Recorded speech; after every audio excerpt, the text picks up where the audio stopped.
ሰላም እንዴት ናችሁ? ዛሬ የምወደውን የአናናስና የዝንጅብል ውህድን አብረን እናዘጋጅ። አናናስ በቫይታሚን ሲ፣ በፋይበር፣ በአይረን የበለጸገ ነው። ለሰውነት እርጥበትን ይሰጣል። የምግብ መፈጨትን ስርዓት ያፋጥናል። ዝንጅብል ደግሞ ሰውነትን ያሳርፋል። አዲስ የሆነ ተፈጥሯዊ ኃይል እንድናገኝ ይሰጠናል። በተለምዶ ኢነርጄቲክ ሰዎች እንደምንላቸው ምናልባት ሚስጥሩ ይሄ ይሆናል። አንዱን የሰራሁትን ከፋፍዬ ግማሹን አንዱን በጠዋት እንደ ጂንጀር ሻት ተጠቀመዋለሁ ማለት ነው።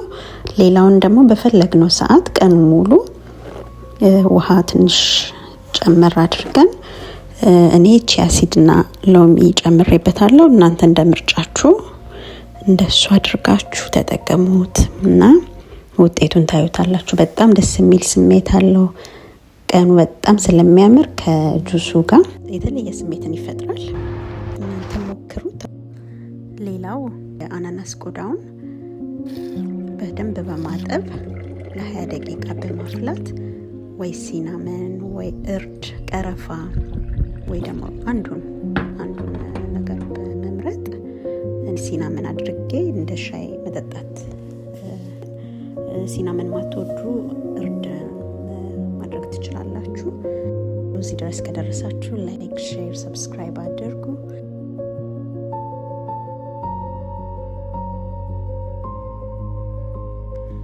ደስ የሚል ሽታ አለው። ምግብ ስትሰሩም እሱን መጠቀም ትችላላችሁ። መውሰድ ማይችሉ ሰዎች ተብሎ የተቀመጠ ነገር በሳይንስ የተደገፈ ነገር የለም። ግን ጨጓራችሁን የሚያቃጥላችሁ ከሆነና እርጉዝ ከሆናችሁ ቀድማችሁ ዶክተራችሁን ጠይቁ። እንደየሰው አቅም የማቃጠል ስሜት ሊኖረው ስለሚችል በትንንሹ ወይ መሞከር፣ በአንድ ጊዜ ብዙ አለመጠጣት። ከአንድ ሳምንት በኋላ ትንሽ እረፍት አድርጎ ከወደዳችሁትና በጣም ለውጥ ካያችሁበት እረፍት እያደረጋችሁ በመሀል መውሰድ ጥሩ ነው። እስካሁን ስለተከታተላችሁኝ አመሰግናለሁ። መልካም ቀን።